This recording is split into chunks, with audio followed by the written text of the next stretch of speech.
When life gives you lemons, what is it that they say? That's right, make lemonade. Here's how to make the best lemonade at home. The secret is all in the lemon peel. Just use a vegetable peeler and get that peel right off. All those oils in the peel will give you an incredible burst of lemon flavor. Try to mostly get the peel, but if there's a little bit of the pith, that's okay. Oh my gosh, the intoxicating scent of lemon. I'm the Michael Jordan of peels. Now add sugar to the lemon peels. Mix it up and that sugar will absorb all those lemon oils. Let this sit for a few hours or overnight. This is what our lemons look like after they've sat. And I'm gonna add this to a small saucepan, add some water, and let this dissolve over medium heat. Roll your lemons to get them extra juicy. 6 to 8 lemons should be enough. Squeeze and juice. Once that sugar's dissolved, we're just gonna strain it and let it cool. Let's assemble our lemonade, starting with some filtered water. And the best part is you can do this to taste. You can make it more lemony or more sweet, however you like it. It's your lemonade, lemonade, fresh squeezed lemonade. If you've never tried cucumber lemonade, it is amazing. Or you can infuse your lemonade with strawberries or herbs like mint and basil. Now you're ready for a picnic or a nice porch and a rocking chair. This might be my new favorite way to cut open a mango. A mango is always easier to cut if it's nice and ripe, so a little soft to the touch and nice and fragrant. Make a cut in the center, all the way around that pit. If that mango's nice and ripe, this should be easy work, just gently twist. Oh, juicy, juicy. And then I like to use a spoon just to scoop everything out. Here's the more traditional method if you're looking for chunks. Cut a little bit off the stem side and cut along the side of that pit. And do the same on the other side. If you feel that pit, cut just on the side of it. Score the mango just down to the skin, not all the way through. This is where you can switch to a paring knife or a smaller knife if that works easier for you. Push it out and you'll see all those cubes. You can peel them by hand, that's easy. Eat it right out of the skin or use your knife. Another trick you can try is once you have the half of the mango, use a cup to peel it. The cup's gonna act like a big spoon. Scoop it right out. Ta-da! 21, 22, 23, 24. There's got to be a better way. If it's boxed, there's no need to load cans one by one. Make sure the tabs are on top, clear some room. Bro, we're only gonna open one side to start.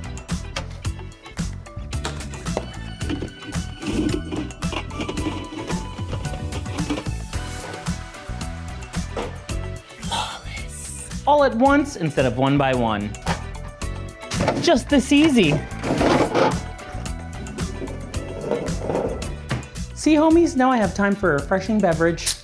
I also love this method for loading a cooler. Load it up with a variety of drinks. Super chill.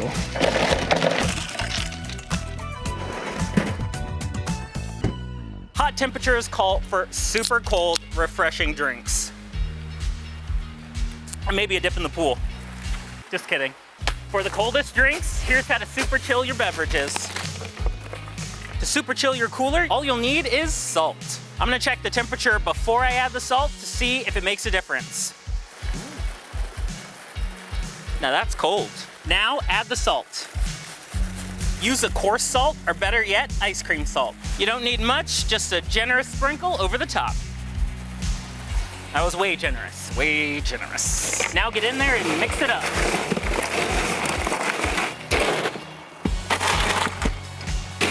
Now that the drinks are in there, just let them get extra frosty. Let's see what we got. Oh yeah, it's much colder. All it took was a little science to get these drinks extra cold. As things heat up out there, make sure you're staying super cool. Why dirty a dish when you can bowl a bag? I love a good origami project, but no experience required here. First, you need to release a little air. Turn the bag upside down, fold in the bottom. Rotate your bag, tucking in the sides. I'm just rolling everything in until all those chips are at the very top of the bag. Flip it over and it should stand up on its own. Use scissors for a clean cut across the top. As the chips get eaten, you can continue to roll the bag under. Definitely do this for parties to eliminate extra dishes. A little air to escape. It's easiest to start with the corners, nice and gentle all the way around. That looks like a good foundation. Like a tube of chapstick. It's popping itself. Thicker packaging may take a little extra time. Almost got it. There it is. I can already tell this one's gonna have a lot of structure and stability. The guac can go on this side. Is it a bag or is it a bowl? No more mystery chips. Everybody will know what's in the bowl. Are these barbecue? Definitely jalapeno. Woo. Plus, you save the ingredients and nutrition for anyone who needs to know. Is there gluten in this? This trick is fantastic. Hey, the gang's all here. RIP to bringing Tupperware to parties. Now this is a munchie mix. For an ice cream party, it just takes 2 ingredients to make magic shell at home. I'm gonna start with about a cup of chocolate chips and about 3 tablespoons of coconut oil. We're gonna microwave in 20-second increments until melted, giving a good mix between cycles. Melty goodness. You don't wanna overdo it. The residual heat of the bowl should melt and help combine everything. Look how glossy it is. It's got that Charlie sheen. Just make sure everything's combined and let cool slightly. 1 scoop. If your scoop's too big for the cone, you're not trying hard enough. It's not an ice cream party unless things get messy. It's shelling, it's magic shelling! Shellified just that quick. In Hollywood, they say never work with animals, children, or ice cream. The sun can turn your car into what feels like an oven. Here's how to quickly cool off your car interior. Start with rolling down that passenger window. Once it's rolled down, fan the driver's side door. Just fan the door about 8 to 10 times. That'll push all that hot air out of the car. Yeah, it feels good in here. And if you're really in a hurry, you can try this method. Simply roll down all your windows and start driving. The only downside is your seat may still be a little hot. There's a few things you can do to prevent the interior car from getting too hot in the first place. After you park, turn your wheel upside down. That'll keep the top part in the shade. If you can, also crack your windows about 1 inch. Keep a large towel in your car to cover your seats, console, and dash. And a towel helps to protect your seats if you're extra sweaty. Believe it or not, the air outside is gonna be cooler than the air inside, and with these tips, now we're ready to drive. Are you tired of the extreme heat warnings? Living in this environment, I've learned a thing or two about beating the heat. Make smart wardrobe choices, 100% cotton, linen, or bamboo. You'll want to avoid anything that's a polyester blend. The material's gonna just trap heat, making you feel hotter. And yes, color choice matters. You can wear white up until Labor Day. Personal fans can offer some relief, but you have to charge them and they just blow warm air. Enter the neck cooler. I swear by these neck cooling rings, instant relief. Ooh. What's amazing about these, they're filled with a special material that cools quickly and stays cold. I keep a few of these ready to go. These can be reactivated just with cool water. For longer use, keep them in the fridge or freezer, and it only takes a few minutes to get cold and solid.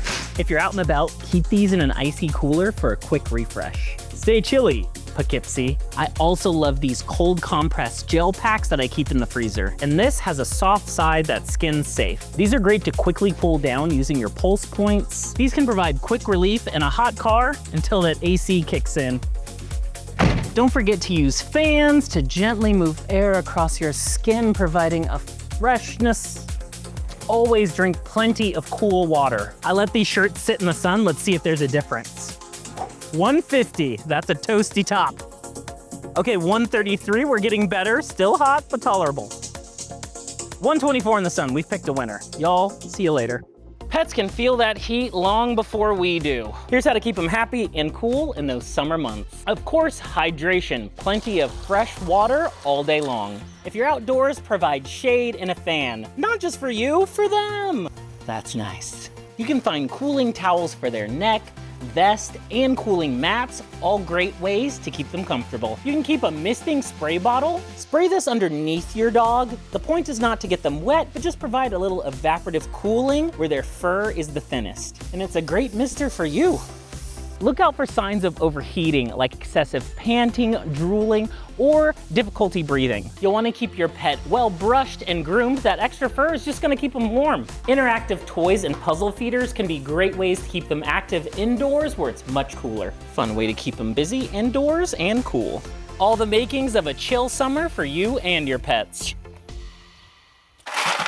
If you've been making ice packs like this, you're doing it wrong. Here's how you make your own gel ice packs. So squishy.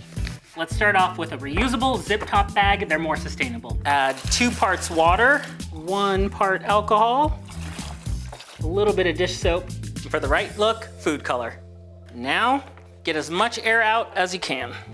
Just make sure that's sealed tight, or you can double bag it. Now this goes into the freezer for a few hours or overnight. A non-toxic alternative is to make a gel pack with light corn syrup. This is a safe option for kids because if it does leak, it's just sticky. For lunches, freeze some wet sponges. If they thaw, they won't leak. After some time in the freezer, we have our gel ice packs. If you want it a little more firm, just add less alcohol. I definitely recommend keeping an ice pack like this on hand for injury and fatigue, and non-toxic packs like these are great for lunches. If the heat is getting to you, you don't have to suffer. Here's how to use your pulse points to cool off if you're feeling overheated. Cooling off your pulse points will circulate cool blood throughout your body, giving you some relief. You can hold some ice water against your wrist or run them under cool water. Ice packs also work great against your wrist, the back of your neck, and even your feet. Wrap your ice pack in a towel first, so that way the cold doesn't irritate your skin. Apply the cold for 10 to 20 minutes and see how you feel. Don't forget to drink plenty of water. To cool off, take advantage of those pulse points to feel more comfortable. A fan is good, but sometimes it's just not enough. I've always wanted to do this. I'm gonna show you how to make your own DIY air conditioner. First, you're gonna need a large container. I insulated 2 storage bins. Or you can insulate a bucket or a cooler, which is already insulated. To assemble our AC unit, you're gonna need the lid, some PVC pipes, and a fan. First, we're gonna need to trace our cutouts. It's not perfect, but we just want to trace the shape of our fan. And now we need to cut these sections out. You don't have to cut the circle completely out. What you're looking for is kind of the shape of the top where you'd put a straw through a lid. Like a glove. All right, now that everything fits, we need one last thing. For the real AC effect, we need ice. I like to use frozen jugs like this. That way you don't have to pour out water and you could refreeze them and use them again. Here we go, time to fire it up. It worked. Woohoo! To make this more efficient, you could seal up the edges of the fan with tape, and it's also a good tip to use elbow brackets like this so you can position the air where you want it to go. I made this AC with a USB fan, so now it's battery powered. So smart! Being in and around water is my favorite way to escape the heat. But this isn't a pond, so we want things crystal clear. I'm gonna show you how to maintain a backyard pool. One of the biggest problems is algae, and if the water is untreated, it can take over real quick. Chlorine tablets will help maintain your water quality, but they're not enough to fix a severe problem on their own. While it's a good idea to have some pool chlorine on hand, household bleach has the same active ingredient, so it could be used as a substitute when needed. Just keep an eye on those levels with regular testing. Looks like our levels are pretty good, except for our hardness. It's not all about chlorine. Alkalinity and pH are important factors too. A scale's an easy way to measure the proper amount for the volume of your pool. Chemicals will keep those microbes in check. That just leaves the larger debris. You can skim manually, but I like a solution that does all the work for me. This surface skimmer can work 24/7. I also chose to upgrade the pool pump a little bit for cleaner filtered water. Even for an above ground pool, some quality upgrades can make a huge difference. It can save you a lot of time and money in the long run. Over time, dust and debris can settle at the bottom of the pool. Robots to the rescue. This pool vacuum's gonna do all the work for me. Off you go. Thanks, friend. I'm gonna go have a glass of lemonade. Can I get you anything? All right, your charger's waiting for you when you're ready. To prevent any splashing mishaps, use an outdoor waterproof electrical cover. Pool maintenance does not need to be a hassle to enjoy gallons of fun this summer. I'm ready to jump in. Plan ahead before you even get in the water. Grays, blues, and greens will blend in, especially lakes and oceans. The best colors for visibility, neon, orange, pink, and even yellow. These colors will provide the highest contrast, especially at the bottom of pools and in natural water. I saw a study that tested this, and the results I thought were fascinating. A good rule of thumb, if you can't see it at night, you probably won't be able to see it in water. That's why some life vests are specific colors. Choosing the right color is a simple extra precaution you can take for you and your family. High visibility colors can mean quicker detection. This can shave off crucial seconds in an emergency. When it comes to water safety, what you wear can have a big impact in emergencies. Now, bright colors do not replace supervision or flotation devices, but they can have an impact when every moment counts. No running around the pool. Bright shorts, good choice. Save lives. So just add bright neon to the list of safety precautions you can take around water. After a day in the sun, the result is sunburns and soggy swimsuits. And you may just think, throw it in the dryer or let it set out in the sun, but that's gonna ruin your swimsuit quickly over time. Here's how to quickly dry your swimsuit. You wanna make sure you rinse out your swimsuit either by showering off or running it under cool water. This will help get rid of any chlorine, salt water, anything inside your swimsuit. Avoid wringing out your swimsuit. That's gonna stretch the fabric and make it lose its shape. The best way to get that swimsuit dry is to lay it over a clean towel. Lay that flat, gently roll it up. Now this is the way to absorb all that extra water. This method is especially helpful for women's swimsuits that can easily lose their shape. Now it's not damp anymore. Keep it flat for the most surface area and lay it out of the sun. Having your swimsuit in the sun will bleach it out and discolor it over time. And you can even give it a little flip. Spas and resorts usually have a spinning machine that'll quickly dry your swimsuit, but I have a DIY version. No joke, a salad spinner. You can find inexpensive versions to dedicate to your pool to dry swimsuits. Load in that wet suit, slap the lid on, and get to spinning. That centrifugal force will wring out all the water. Yes, this is a little wacky, but it really does work. That was so much fun. Ooh, splash. Same deal. Let your suit air dry flat out of the sun. Dry already? Time for another dip. On those sunny days, you want to be prepared to beat the heat and prevent the sweat. This is my summer essentials kit. From beach days to sporting events, I'm a big fan of fans. There are hanging fans, neck fans, clip-on fans. There's so many varieties. My go-to is a small stroller fan, but anyone can use these. I like a rechargeable option or pick up some rechargeable batteries. A spray fan is also a fun and refreshing option, and these are so affordable. I love these refreshing mist sprays, but you can make your own. Just fill a fine mist spray bottle with some good clean water. I like to fill this with cold water before I use it or keep it somewhere cool. A refreshing misting spray for your face and your body. I love a quick dry towel. It's ideal for those splash pads, pools, and beach days. An umbrella is also a good option to block the sun. One thing I love, especially for hiking, is a cooling towel. Baymax? Is that you? You can find these at sporting goods stores and of course online, and they are just pure magic.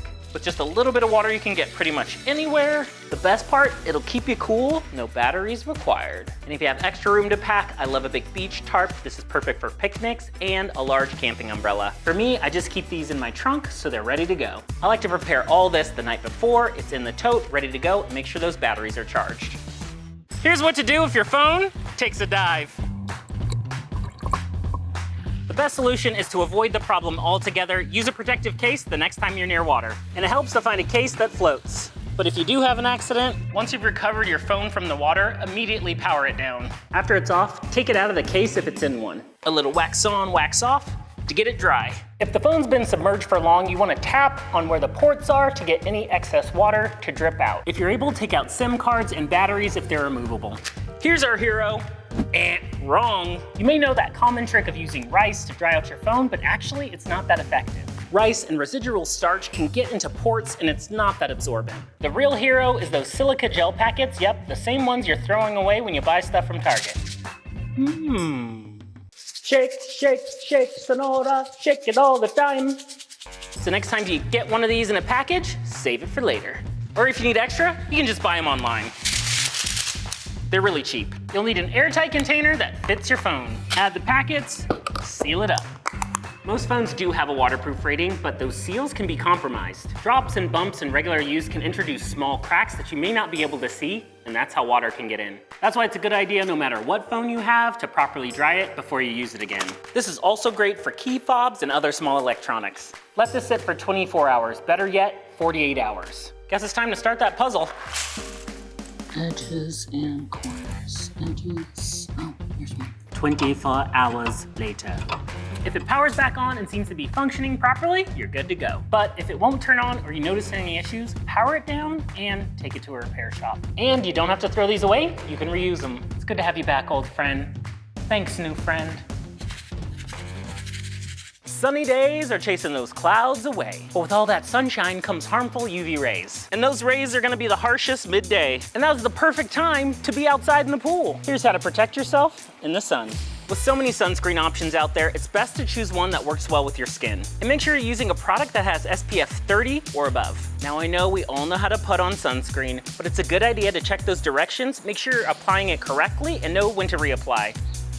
Every 80 minutes? Okay, slow down there. Don't think you can just lather this on and head right outside. You'll want to apply at least 20 to 30 minutes before hitting the sun. It puts the lotion on its skin. And don't forget to protect the lips too. I'm literally covering my whole body in sun protection. If you're applying sunscreen to your face, it's best to make sure you have clean hands or try a stick version for easy application. After you're done with a day of fun in the sun, take steps to further protect your skin. Take a cool shower to rinse off and cleanse your skin. Hydrate with a lotion or aloe vera. Aloe's gonna cool your skin and provide extra moisture after sun exposure. And make sure to drink plenty of water to replenish from the inside. If you're spending prolonged time outdoors, choose clothing and hats that provide additional protection. And I look good doing it. You can find a variety of clothing options with UPF built right in. Here comes the sun, problem solved, it's all right, do do do do do do do.